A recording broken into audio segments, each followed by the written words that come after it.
From the late 1960s to the early 1990s, the United States saw an unprecedented surge in serial killing, rooted not just in the dynamic changes of the post-war period, but in the development of the human psyche, going back many millennia to our ancient past. Wonder why serial killers exist, why they emerged, and why they exploded in the post-war United States? Check out The Golden Age of Murder, a panoramic look at serial killing focusing on the United States in the post-war period, with your hosts, Toby and Simeon. You're listening to The Murder in My Family, brought to you by AbJack Entertainment. Be sure to check out some of the other great true crime podcasts from this network, including Missing Persons, DNA ID, Beyond Bizarre True Crime, Zodiac Speaking, and Scene of the Crime. All of these podcasts are available for you to binge on right now, wherever you listen to podcasts. Subscribe where you're listening to this podcast so you don't miss an episode. The views and opinions expressed by guests on this podcast do not necessarily represent those of the podcast, its host, or sponsors. If you would like to discuss the murder in your family on this podcast, please be sure to visit themurderinmyfamily.com for more information. You can support this podcast by visiting patreon.com/themurderinmyfamily. This episode may contain unsettling material or subject matter. Listener discretion is advised.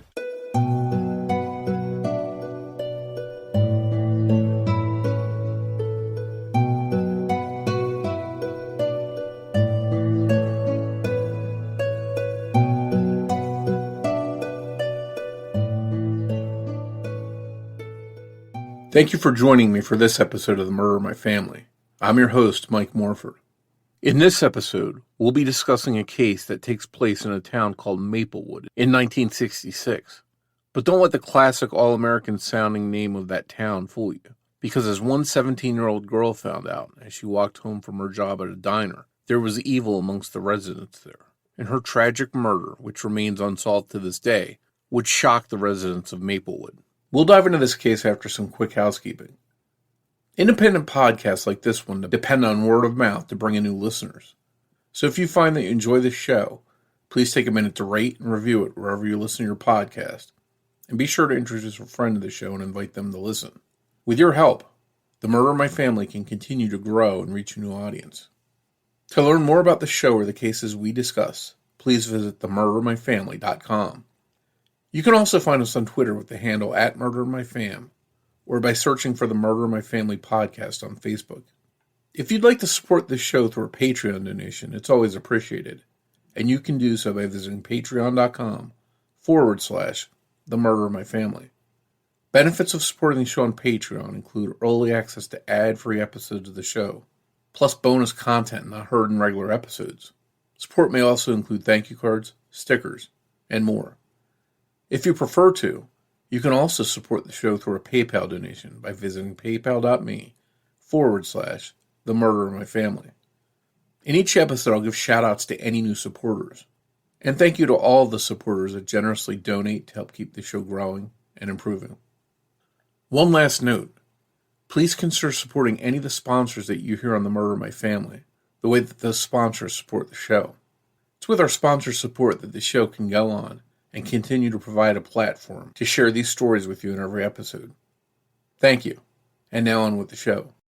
Carol Ann Farino was born in 1949 to parents Ann and Frank Farino. She had a younger sister, Cynthia. The family made their home in Maplewood, New Jersey, 10 miles west of New York City. Maplewood is a small, family-friendly town that sounds like the kind of town you'd see in an old movie or TV show. Today, it has a population of 25,000 people, and it's long been the kind of town where people choose to live if they worked in nearby New York City. On November 3rd, 1966, 17-year-old Carol was finishing up her shift at Milt's Cup and Saucer, a small diner in Maplewood. Carol worked there after school during her senior year at nearby Columbia High. Carol's shift ended at 7:30 p.m. It was a cold night, but the walk would be a short one, about a half a mile or so. She walked less than 2 blocks down Maplewood Avenue, and then stopped at George's Luncheonette, another diner where she had worked before getting hired at Milt's. It was there that the owner and her former employer, George Malthus, chatted with Carol and served her a soda. She was there from about 7:35 to just before 8 p.m., and everything seemed normal. Carol had a curfew to make. Parents were overprotective, and her mother Ann would be expecting her. So Carol said goodbye and headed out the door into the cold night. It's possible that Carol stopped at George's because she was hoping to run into someone she knew that could give her a ride the rest of the way home. After all, it was dark and cold, so no one could blame her. Unfortunately, no one Carol knew that might be able to give her a ride was at George's. Her friend Barbara, who worked at George's, remembered Carol leaving at around 8 p.m. Carol stopped at the post office to put a utility bill in the drop box. Her boss, Milt, had asked her to mail it for him. She had worked for him at the Cup and Saucer for 2 years. After stopping at the post office to mail that letter, something awful happened to Carol. By 8:30 p.m., Ann Farino was worried about Carol. She should have been home by then. It was a half-mile walk, and she'd gotten off an hour before. It wasn't like Carol to not be home in time for curfew. At 8:45, Ann urged her husband Frank to go out and look for Carol because she knew something was wrong. Ann Farino had no idea how right her instincts were. Just 10 minutes earlier, 8:35 p.m., 10 blocks from the Farino home on Jefferson Avenue, a man named Vincent Vaccarella and his wife were heading out. As they walked to their car, they saw something that caught their eye. A coat was lying near the curb, and about 20 feet up the driveway, a young woman's body. They called police, and first responders raced to the scene. They tried to do CPR, but it was of no use. It was later determined that the young woman had been dead for close to 30 minutes by the time she was found, and it was clear to them that she was the victim of foul play. The victim was soon identified as 17-year-old Carol Ann Farino.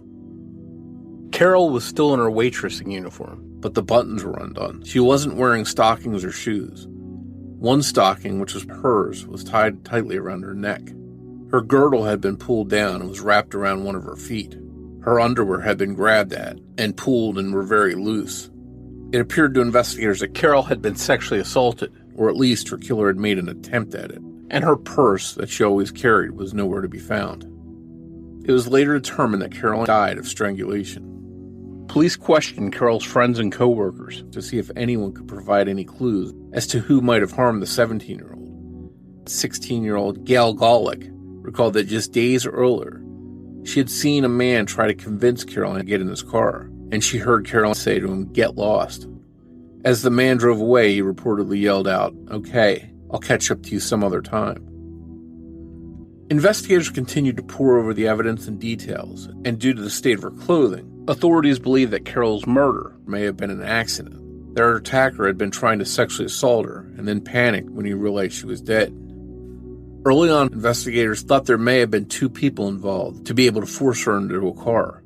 And according to those that knew Carol, she would have never gotten into a car with someone she didn't know.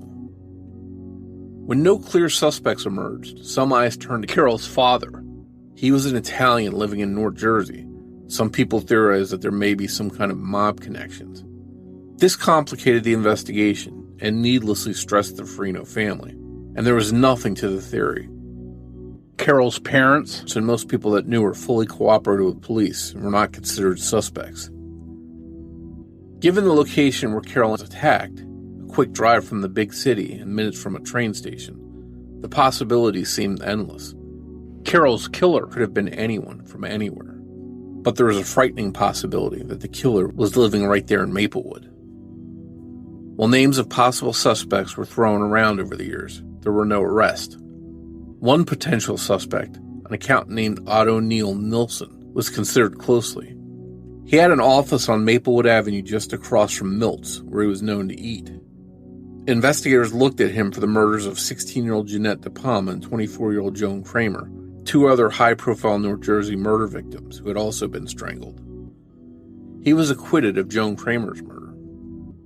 1 year later, Nilsson was arrested after taking doctors hostage at a veterans hospital and barricading himself inside with a sniper rifle. He was found not guilty by reason of insanity and subsequently committed to a hospital in New Jersey where he died in 1992. Carol's case went cold, and to many it seemed like Maplewood authorities, both the police and the prosecutors, weren't taking the case seriously over the years, or were careless in their handling of it. No DNA testing has been done on any evidence that was collected, and a tape-recorded interview with Carol's sister Cynthia, which was done when she was 11, was lost. Cynthia, who was just 11 years old when her big sister was murdered, hasn't given up hope on solving the case. Now in her late 60s, she's seen a huge influx of interest in true crime, and that's not something that was around when she lost her only sister. And she hopes that it sparks new interest in Carol's case. She still remembers timidly standing in the doorway of her parents' bedroom, trying to wake her father up that fateful night. After he headed out to search for Carol, she fell asleep on the couch waiting, and when she woke up, her world would never be the same. Joe Strupp of the Asbury Park Press has written a book about Carol's murder called A Long Walk Home, a young woman's unsolved murder, and her sister's lifelong search for answers. Released in 2021, it details how the lives of Carol's family and friends were changed forever. Friends remember Carol as quiet, sweet, and kind. She had dreams of becoming a nurse someday. A fellow senior at Columbia High School, Bill Eisner, who was also a neighbor of Carol's, said, "She was the best. She never hurt anybody or had a mean thing to say. She was a good person." I sat down with both Carol's sister Cynthia and author Joe Strupp to discuss her tragic case and its aftermath. That conversation is coming up in just a moment.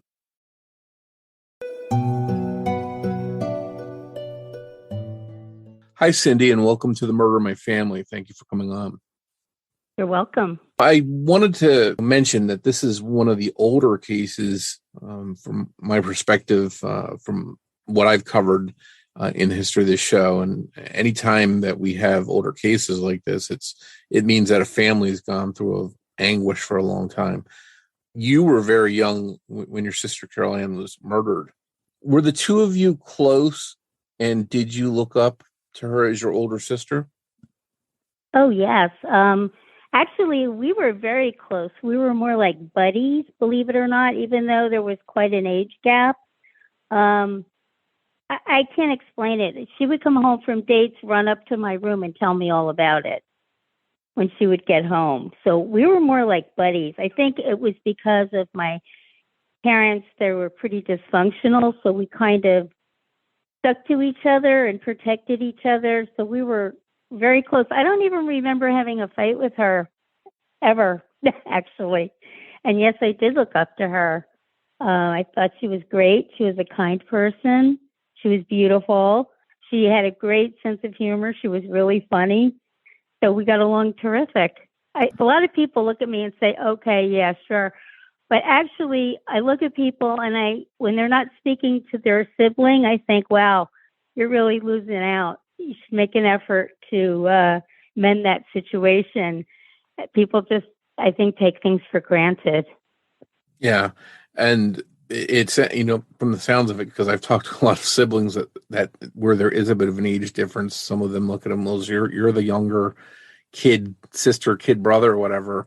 I'm not going to open up to you about what's going on in my life, but it sounds like you two had a pretty open relationship and were close.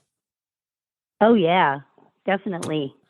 And can you tell us a little bit about Carol Ann, some of your memories of her? Oh, God.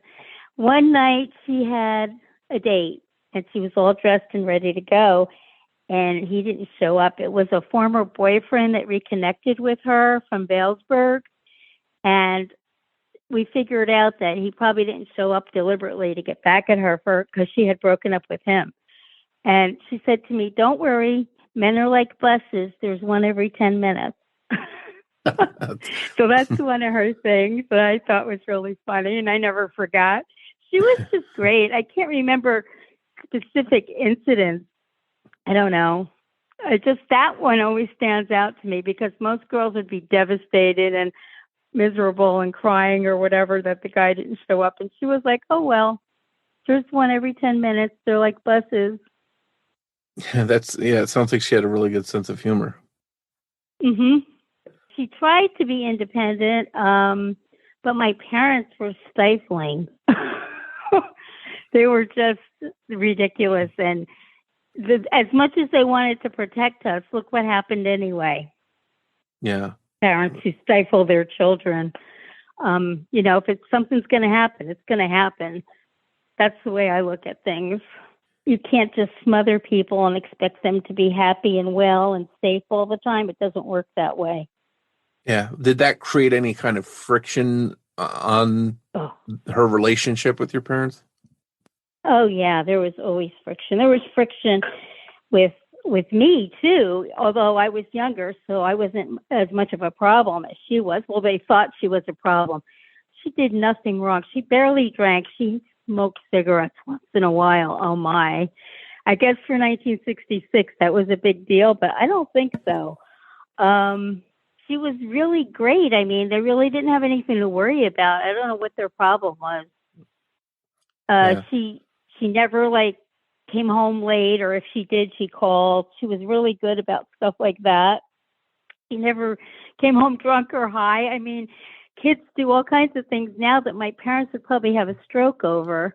She just was a good girl. She was a great girl. She was very popular. She had a lot of dates, a lot of guys that liked her, and because she was very pretty and very personable.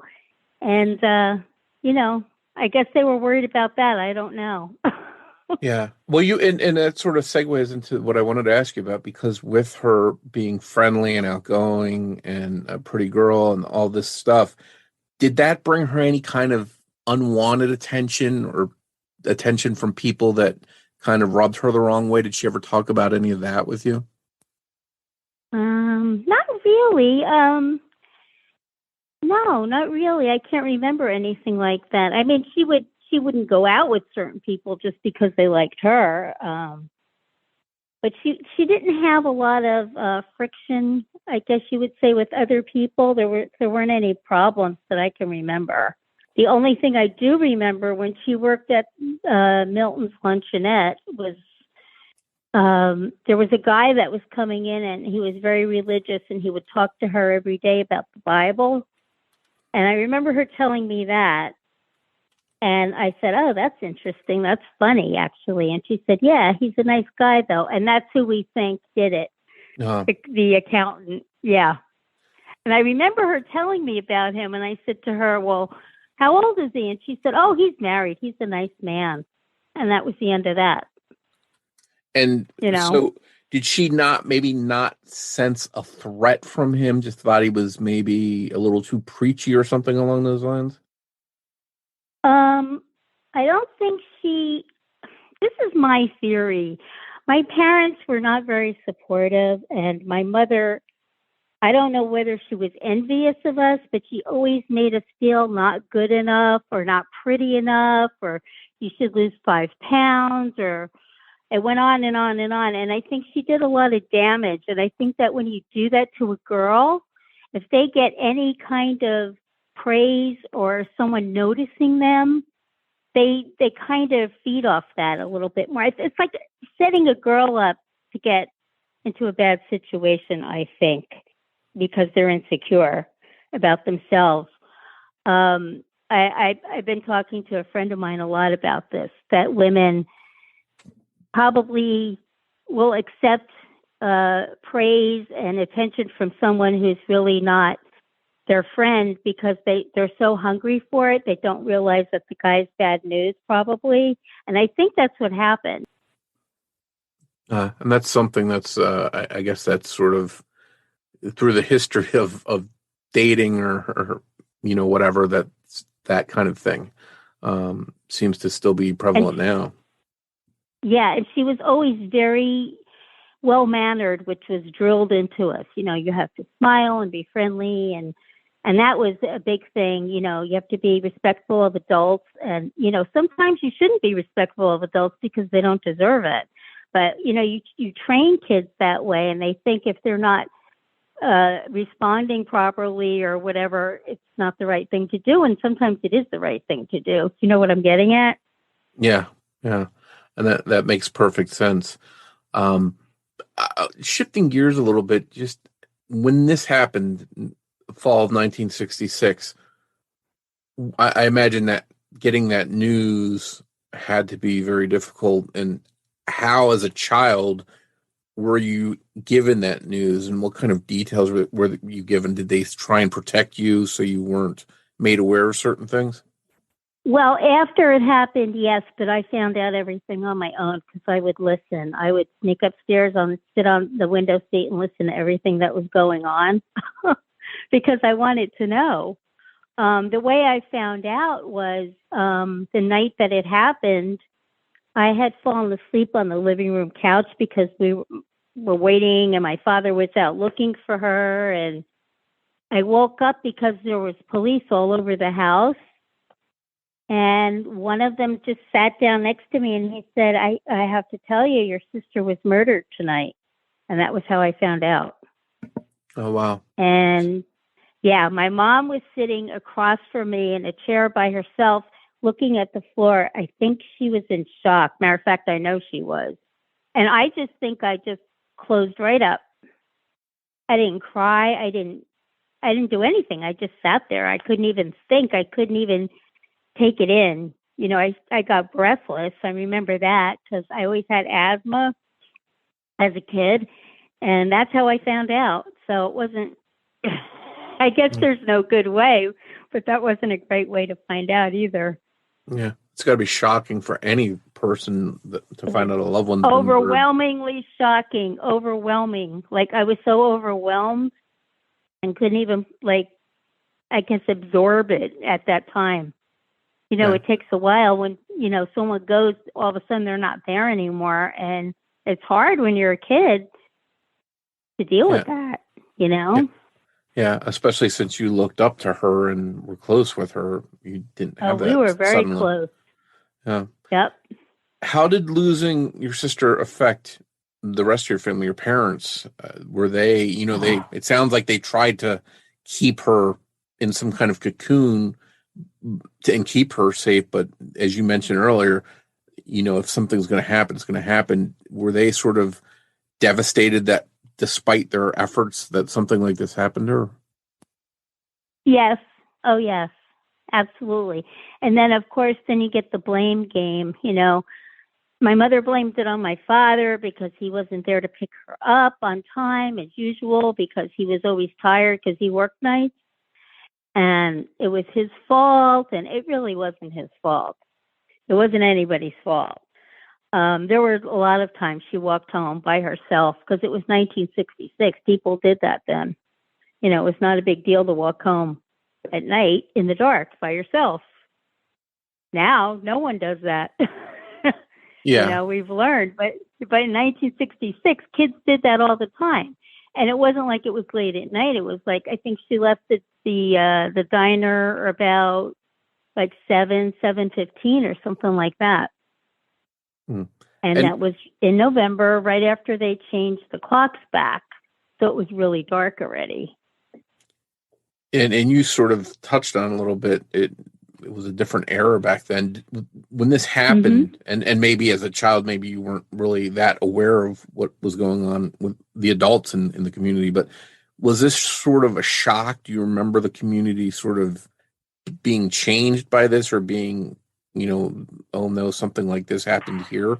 Did you notice anything from your standpoint in the community? Yeah, I noticed a lot about that. They kind of tried to sweep it under the rug is what they tried to do. Because Maplewood, this doesn't happen in Maplewood. Did you not know that? Yeah, that's how it was. The Maplewood News Record, I think, had 2 small articles on her death, and that was it. And of course, the Star Ledger and every other newspaper were covering it like crazy for a while, and then, it stopped. It wasn't like it is now.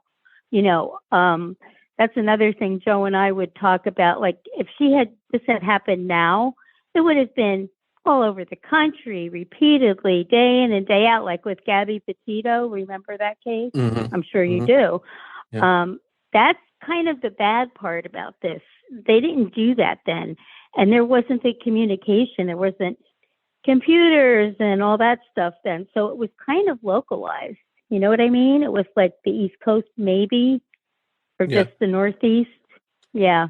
And you were up in that North Jersey corridor. So I guess you had the Right. New York big news there, but then you've got your small local Right. news who maybe Right. doesn't want to cover it as much because, they don't want people God knowing that this forbid. happened in Maplewood. I mean, the town Maplewood just Exactly. sounds like a made up Americana apple pie slice of a town, basically.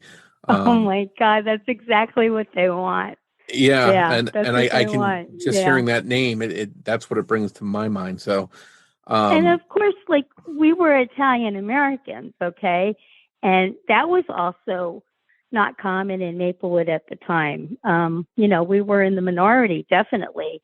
And of course, you had that, oh, well, it has something to do with the mob, which is totally ridiculous.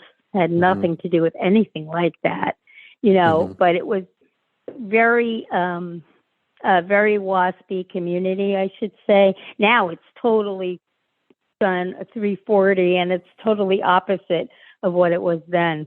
But they're still trying to cover up Maplewood's, reputation, because Joe and I had talked to the mayor recently about setting up a memorial park for her and donating it instead of my having to pay for it. And they don't want to have anything to do with it. It was quite clear. They were shining us on, let me put it that way. I don't know if you know that expression. no, that expression.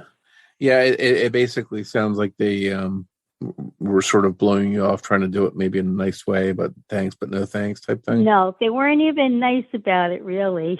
Oh, wow. I was pretty shocked. I thought, come on, guys. They were talking about the event that happened in Buffalo as opposed to what went on in their own town. And that's what I opened with when I spoke to them, because they're doing it on Zoom still, their meetings. And I said, well, I can't imagine why you're talking about Buffalo and you're not even interested in an event that happened in your own town. I can't understand this. Do you think there's a little bit of shame there or embarrassment that perhaps they've never I think they're wrapped this embarrassed. case up? I definitely do. Yeah, I think they're embarrassed. And I think they're always worried about their property values too. I think it's a big thing. Yeah. And that's, sad in a case like this. It shouldn't be the priority. It should be the person. Right. So I wanted to ask, obviously you were devastated by this. Your parents were devastated. You detailed that. Years and years go by of not having answers, not seeing anyone held accountable.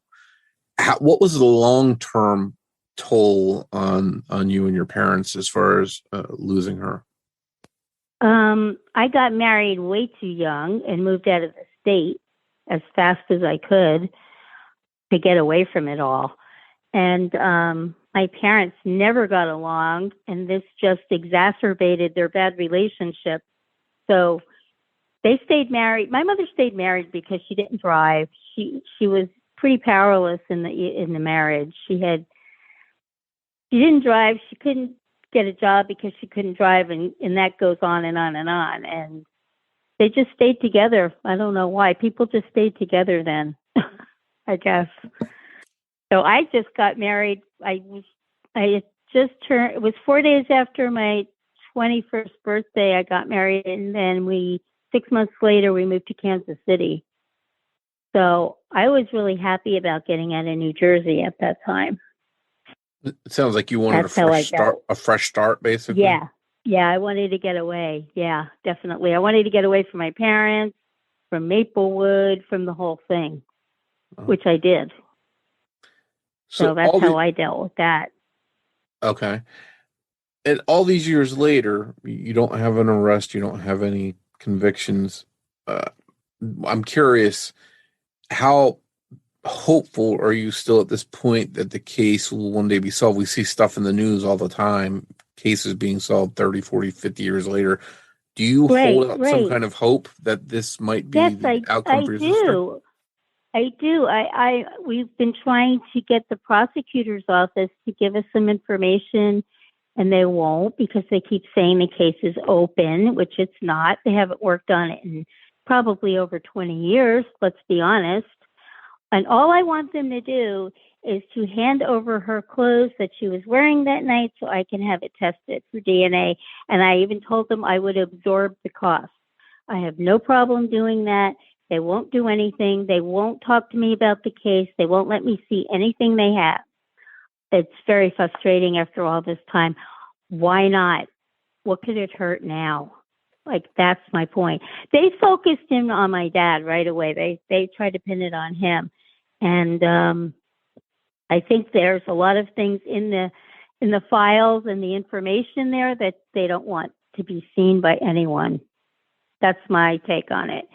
I don't know if Joe told you, we have 3 podcasts, and we had the second podcast for the 2 policemen that responded to her homicide that night.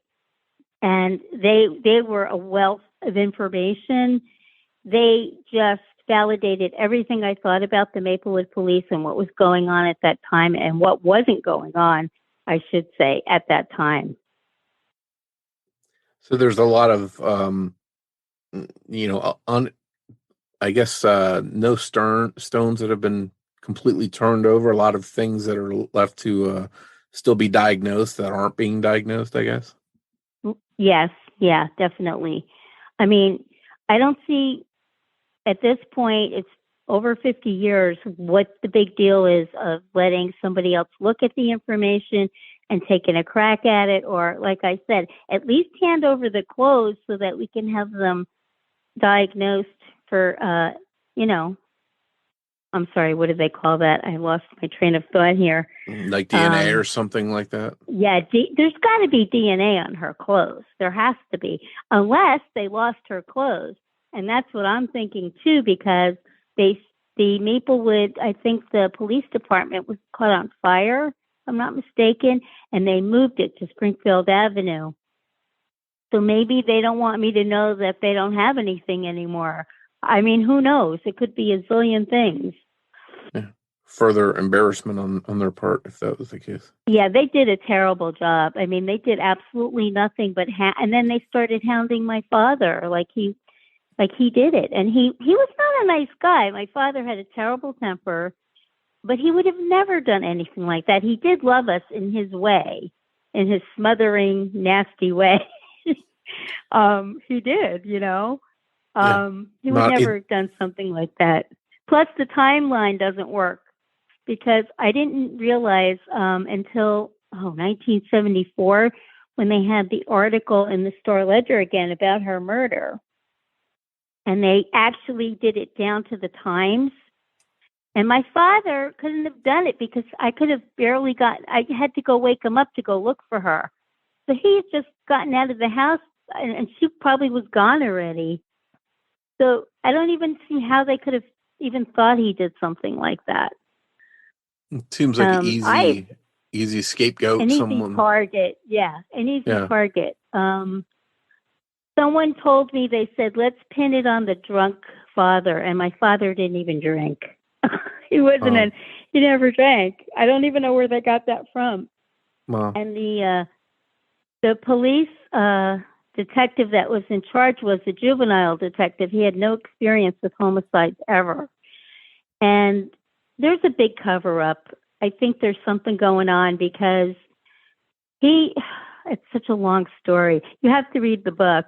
But this part I don't think is in the book, because we found this out afterwards. I knew the police detective because he was having an affair with a friend of mine's mother. Oh, so there's an inner connection there. Yeah. And I saw him all the time over their house. And I think he was privy to my arguments with my father through my girlfriend, and how abusive my dad was. And that was just spurring him on, even without him investigating at all. He had formed an opinion, and that's exactly what I thought happened. And when I spoke to the police, they validated that for me. So I think that was a lot of it.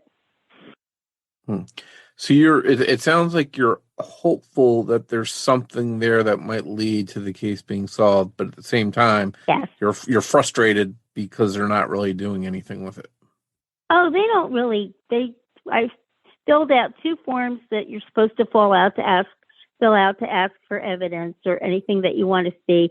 And they completely ignored the second one I filled out, never even responded. And the first one, I think they responded to Joe, and it was ridiculous. They said, no, we're not showing you anything. The case is still open. And it's not open. They're not working on the case. If I called up the police station right now and I'd say I want to speak to the detective that's on the Ann Farino case, they would probably say, what are you talking about? But yet the prosecutor's office says it's an open case. It sounds like a way of just saying, leave us alone. It's an open case. We don't have anything to say. Yeah. Well, I'm kind of done with that. Through the years, I was hoping someone would take an interest way before this. But then I had other things going on in my life that sidetracked me. But when Joe called me, I was right on board. I said, absolutely, I'll give you all the information you want. And, that's how it all started again. Before we talk with Joe, it's been 56 years now. I'm doing my math right. Yeah, 56 years. Obviously, you missed your entire relationship with your sister, everything that you missed out on. But what, there's a ripple effect. It affects other people's lives when something like this happens.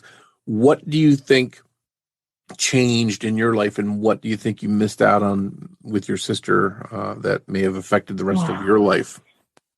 Oh, gosh. I would have been a totally different person. I tell Joe this all the time. When you look at our childhood pictures, you'll see them in the book. I'm always smiling, and she has her arm around me, or I have my arm around her, or, sorry, I'm getting a little choked up. Oh, take your time. Take your time. My mother always used to say to me, you were so sweet. What happened to you? I'm like, really? What happened to me, Mom? Are you kidding me? I mean, come on. It just affected everything. I mean, I got married way too young. I wanted to get away, so I did. I had terrible relationships on and off with men throughout my whole life. I'm sure that it's because of that. I never wanted to have children, and I still never did. I never did, and I'm not sorry I didn't. I think that was one of the things that was a huge decision to make because of that. And, finally in my later years, like in my late 30s, everything turned around for me. I probably settled down a little bit, and I met my second husband, we were very close, and we were married for over 20 years. So, that worked out. So I'm very grateful for that. But he just died 2 years ago of pancreatic cancer. So it's been hard. Yeah, it's one thing that's a common theme, no matter what case I talk about and what family I'm talking with. Their lives are forever changed when something like this happens. So I think it's just got a far-reaching effect when there's a murder like this, even if it's 50-something years ago. Right, exactly. Well, Cindy, I want to thank you for coming on and sharing your story and opening up and helping us get to know your sister a little bit. And I hope somehow you do get answers. Thank you very much for having me. I so appreciate it. Hi, Joe. Thank you for coming on The Murder in My Family. Thank you for having me. My pleasure, and I know you're a wealth of information on this case. And for listeners, we're going to put this in the show notes as well, but you wrote a book called A Long Walk Home, A Young Woman's Unsolved Murder and Her Sister's Lifelong Search for Answers, which is clearly not just a book on the XYZ of the crime, but it really centers on Cindy's efforts and her desire to see the case solved. I'm curious, how did you first become interested in the case, and what led you down the path to ultimately writing a book about it? Good question. I've been a reporter for 30 years. I actually lived in Maplewood, New Jersey, where this all took place since 2000. When I first moved to Maplewood, there was a murder in the town. A woman named Christine Burns was killed in her home, and it occurred about 4 months after I moved there. And that was an unsolved case for 3 years. And I actually did an article on that case for New Jersey Monthly Magazine. It was eventually solved in 2003 due to DNA evidence that was found at her home that was matched to another person. But when that story first broke, when she was first killed, the reports included the fact that hers was the only unsolved murder in Maplewood history, except for Carol Ann Farino, this high school girl who was killed in 1966. Her killing was never solved. And as the Christine Burns case was solved, and there's been murders since then, it's not a dangerous town, but it's had its share of killings in 20 years. Every time there was a murder before it was solved, they would mention Carol Ann Farino was this one unsolved case in town, which was interesting to me as a reporter and as a resident and as a parent. My daughter graduated from the same high school that Carol went to and that Cynthia went to, and my son is a senior there now. And they actually had a student murdered there last year. A boy, a soccer player, was actually shot to death on a football field area. They did catch his assailant, who's facing trial. But again, every time something happened, the case of Carol would come up, and it was always remembered as the only unsolved case. So I started looking into it as a reporter. I actually was looking into another true crime story, but it got me interested in this case, and I started by getting the police reports. But that's all they would give me, is the initial police reports of her body was found quickly.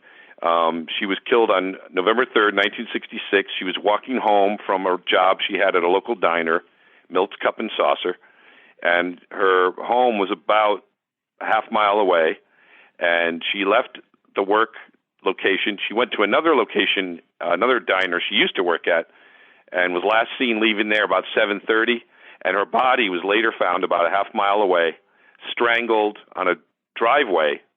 Her clothes were undone, her girdle was down, and she had been strangled with her own stocking. And she was found less than an hour later. So you're talking about less than 45-minute time span between her last being seen and her body being found, which is, as you know, in detective work and in murder mystery, that's a very small window. And for nothing to have come of it in terms of a suspect, arrest, anything, is very unusual. So that caught my interest. I started reviewing the few police reports they would give me, and that's when the stall blockade from the police department started. They initially told me they had an inch-thick file on her case. That was the term that the captain used.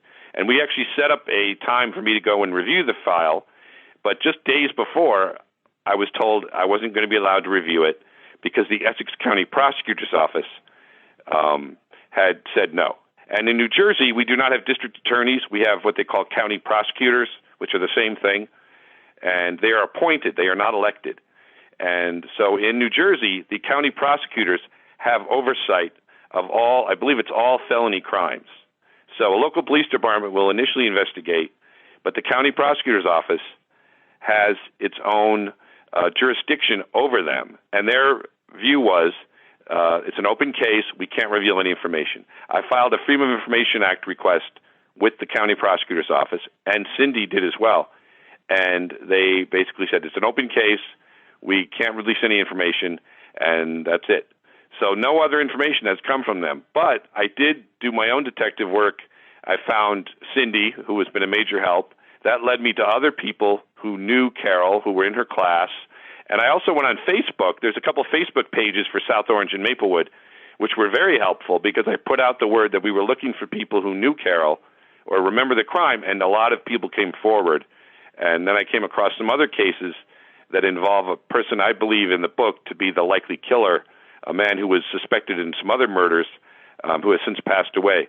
And a lot of evidence came out showing, as Cynthia mentions, that the police focused on her father, who had a clear alibi. He was home at the time of her likely murder, went out looking for her. There was no evidence that he was involved with anything. He had never had a history of violence with the family in any way, and no previous legal problems. He was a working man. He was a delivery man for the Star Ledger newspaper, got up, went to work. Yeah, he had issues with his wife and his own problems, but never had any violent past or criminal past. And the police seemed to focus on him excessively, not only from Carol's or from Cynthia's memory, but also from friends and relatives who I spoke to. And then later on, as she mentioned, after the book came out, I started a podcast. There are 3 episodes at Anchor FM called Long Walk Home. And in one of the episodes, I interviewed the 2 police officers who were the first on the scene, Tony Serrano and Ray McConnell. They actually reached out to me after they found the book and corroborated a lot of the information. Among them was that they felt the police department overly focused on Carol's father and Cynthia's father to the detriment of strangers who might have been involved. And all the evidence that I found points to them only focusing on family and friends, not on potential strangers. Even though she worked at night in a diner downtown, and downtown Maplewood Village, is right next to the train station. And at the time, from what I understood, there was a lot more out-of-towners coming and going through Maplewood. They'd stop at these diners, and it very well could have been someone who followed her home or came to know her in the diner. Pretty young girl. It was friendly because that's her job, and Carol was generally friendly anyway. Could have attracted a lot of dangerous types, and apparently the police never even went down that road or tried to look at the possibility of it being a stranger. And a lot of criminologists I spoke to and people who were well-versed in some of the serial killings that have occurred in New Jersey over the years say there are many possibilities that it could have been a serial killer of some sort or some stranger who might have happened upon her either that night or had been a regular in the diner she worked at and maybe followed her home that one night. So you hit the nail on the head. There's a train station nearby. Any number of people could come into that area and leave that area. I want to touch on something you said about your 30-year career of reporting. Was it common in your reporting career to sort of run into roadblocks with police or sort of get shut down as far as getting your hands on materials related to different things you wanted to report on? Not usually. As you know, with the Freedom of Information Act and the Open Public Records Act, which is the New Jersey state version of it, they really have to give up a lot of information. And the Maplewood Police, in their history, because I used to run a website called maplewoodian.com about Maplewood, they were usually pretty responsive on police reports. That's what made this so odd, that they wouldn't want to put forth anything. I think you know that a lot of times police will be willing to give you information because they want to solve the case too. If they can get the reporters out to help and bring in some possible leads or information, that only makes them look good. So it's very strange in this case that the police and prosecutor's office would shut down any efforts to get at the information, which also makes you wonder what do they have that they don't want people to know? If they have this inch-thick file, as they said, what is in there? Is there a memorandum or documents or notes that point to Carol and Cindy's father unfairly and improperly? It could be the case. And where are her clothes? Where is the DNA? And one thing the police did tell me, there's been no DNA testing of anything. And this is, 2022. Now, they didn't have DNA testing in 1966, but they should have the clothes and other evidence, as Cindy said, and they could test that or at least come out and talk about it. No, they would rather just shut it down, close it out, and act like it didn't happen, which is sad because that is unusual for police in my experience, that they usually want to solve the crime and they're glad to let reporters help unless there's some confidentiality with minors and things like that are understandable, but that's not the case here. And I would think that covering a 56-year-old case is going to be a challenge either way, but especially since you were sort of cut off from having full access to everything that would tell the full story. What were some of your challenges not having that in writing the book? I think the key is getting the police side of it, knowing exactly what they did, how much they have, how much they need to know. But on the other hand, there were a lot of other areas I was able to use. I was able to use people who knew her at the time, and friends and relatives, and a lot of clippings. As Cynthia mentioned, the local paper, the News Record, which is still in existence and has yet to do anything on this case, even in us bringing it about again, even though other outlets have, including yours, thank you. At the time, the News Record did very little coverage. But there were a lot of other papers that did coverage. The Daily News had stories. The Star Ledger had many stories. The Bergen Record, even the Philadelphia Inquirer wrote some stuff. So there was a lot of coverage out there, and I was able to get clippings through old clip services at newspapers.com, which is a great resource.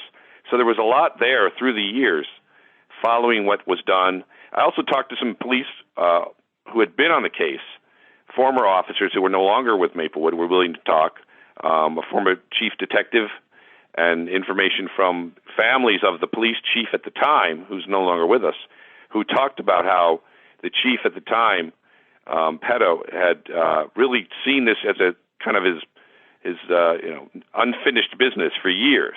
His son-in-law told me that he really looked at the case as one that he wanted to finish and solve and never could, and it really sort of grated on him for years. And other officers who'd been in the department who have left said, yeah, this was always very much the unknown case, not unknown case, but the case that really got into a lot of the officers' thoughts in terms of this is the one that got away, because there really hasn't been another unsolved case. And so it was something that the department knew about and was always on mind, but for some reason they didn't want to reach out and try to get it solved, or at least reviewed more than it already was, because I think there were some missteps at the time. I think they focused too much on her father. They didn't do a lot of good police work, and for whatever reason, they would rather hide under that and keep it secret than try to solve it. And more recently, as Cindy mentioned, we've gone to the Township Committee, which is the city council for Maplewood, and several times have tried to get them to not only urge that the case be reopened, but do some kind of memorial.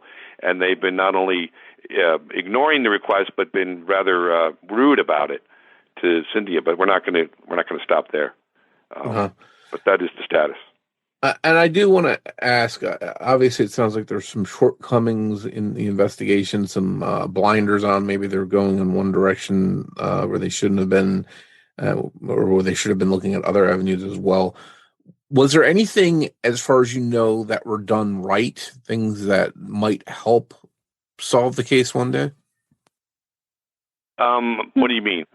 I mean, as far as, and again, it may be hard to answer without having access to everything, but do you know if the collecting of evidence, the technology at the time, if that was done properly? I know it's not really there now. You want to see it now and have access to it now, but at the time, did they do the things right as far as collecting evidence from the scene and stuff, as far as you know?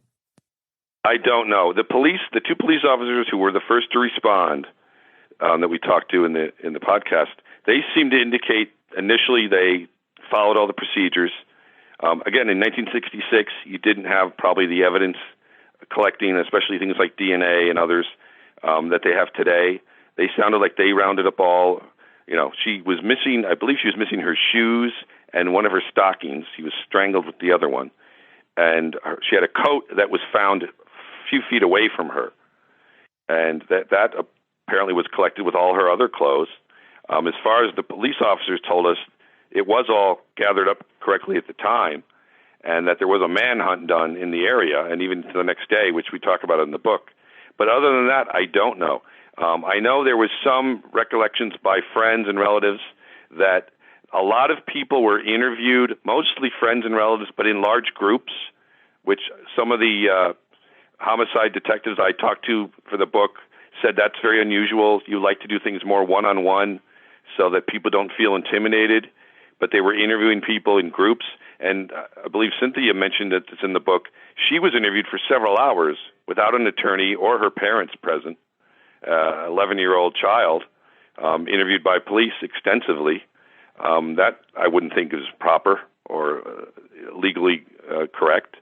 And they also got to the point, and this is in the book, where her family hired a private detective because they did not believe the police were doing a good job and that they were focusing too much on the father unfairly, and they thought a private detective would have to do. And he found some information, but apparently he wasn't the best detective either, but he was definitely, according to Cindy, a lot more dedicated to the case and wanting to help than the police were. So I think there were some mistakes just from that standpoint in terms of interviewing people and following up leads, that they did it in these groups and focused only on certain types of folk, not anyone who might have been a stranger. And it turns out was a likely killer. What else they did, I don't know, because they won't share the information. You can only assume what they did right or wrong, and maybe that's one of the reasons they don't want to reveal anything, because they may open themselves up to scrutiny or even legal challenges, which we are definitely considering. Sure. And one thing I do like about the book is that you do present a suspect in the case. Yes. Can you talk a little bit about that suspect and what brought you to them and more details about them? Sure. Otto Neil Nilsson, he was a South Orange resident. South Orange is right next to Maplewood. They actually share a school district and are considered two towns in many ways. They share a lot of other things. But he lived in South Orange, and he had an office. He was an accountant, I think, in Maplewood Village at the same time that Carol was murdered, 1966. So he worked in the neighborhood. And as Cynthia mentioned, Carol often said a man came in who seemed to fit his description, both physically and the way he acted, and would come in a lot. He was a troubled man. He had home domestic violence issues. He was a parent, and in 1972, he was actually charged with the murder of another woman who lived in South Orange, went on trial for that killing, was acquitted, but there was a lot of evidence that pointed to him being the type of person who would do it, and the fact that he lived in, or he worked in Maplewood, basically blocks from where Carol was last seen, hold true to him being a likely suspect. He was also later arrested, and when he went to a Veterans Administration building and started attacking people, he ended up in a mental ward of the jail in Trenton and died there in 1992 after being divorced. So he was the one that we believe is most likely involved. Of course, he's no longer with us. I come up with some other potential serial killer folk, men who were in New Jersey at the time, who's other possible suspects, but Otto seems to be the key one. He was also very involved in the Our Lady of Sorrows Church in South Orange, and mentioned, as Cynthia mentioned, would talk to Carol a lot about religious issues. He also taught Sunday school there, and oddly, that's where Carol's funeral was held, in the same church where he used to help out and teach Sunday school. So there's a lot of things that point to him as at least a likely suspect. And the police, some of the police we talked to who were not in the department anymore, said his name definitely came up, and they would definitely look for him as a possible suspect, but claim they couldn't find any evidence tied to him. Now, could you do that today with DNA if you try to test it, or use some of the evidence you should still have? I don't know. No one will come forth and say so. But he's the likely suspect in our eyes, and a lot of evidence points to him as being the most probable person. Yeah, it's frustrating because if there is any evidence that could be tested today, and maybe DNA, is developed, they could use a profile and maybe rule out people, or if there's enough of it, maybe they can even do forensic genealogy, and whether it leads to Otto or some other person, some random person that just came in on a train and left on the train, maybe that could solve this case once and for all. So it's frustrating that they're not even looking at attempting anything like that. Yeah, and the other thing is that night, there was a Thursday night, there was no school Thursday and Friday because the New Jersey Education Association, the state teachers union, had its annual convention. They still do it to this day. So students were off Thursday and Friday. So Thursday night was like a Friday or Saturday night to many of the students, and I talked to many of them who were out at parties. One girl had a party, and the next day police knocked on the door asking questions because Carol's body was found just 2 blocks away, and others talked about gatherings outside a popular ice cream parlor, Grunning's Ice Cream. In fact, Carol's father went towards some of the students who were hanging out outside. One of the students remembered him coming and looking for Carol and asking if anybody had seen her, and they hadn't seen her. And there was also that same night in Maplewood Village at the Maplewood Theater, there was a big Democratic Party fundraiser. I believe it was probably because Election Day was, I think, the following Tuesday, probably. So a lot of people were in Maplewood Village that night, a lot more than there might have been on a Thursday, because of this big event and because there was no school the next day. So there could have been a reason for a lot of people to be in Maplewood Village who maybe wouldn't have been. And any one of them could have spotted Carol and followed her or tried to pick her up and abduct her, and eventually someone did, obviously. Yeah, and that's what's frustrating, is that the pool sort of gets bigger than if you factor something like that in, and DNA could help maybe whittle that down to the likely person that did it. Right, and the police clearly did not look at all possible suspects or evidence. From what we found, talking to people and talking to homicide experts and police veterans about how you go about a case like this, because she was out and about. She was working somewhere at night in a restaurant where a lot of people come and go, and where she worked regularly, so people might have recognized her and known her and maybe wanted to make a move on her, or whatever type of the case would be. And also to rule out her father. You know, I've talked to people who come across the book or who were involved in helping me research it. But even as the book's out for sale, people in Maplewood and South Orange are interested in, oh, yeah, I remember that case. I always thought the father did it, or we always heard it was the father. And that's out there. I mean, that's a hard bell to unring. And if the police could come out and maybe clear him, even 55 years later, that goes a long way towards helping Cynthia and her family and his reputation, and also pointing out that it wasn't him, it was someone else, and we need to find out who. So there are a lot of, obviously, pieces of this that can get resolved, but for some reason the police and the prosecutor's office want no part in it.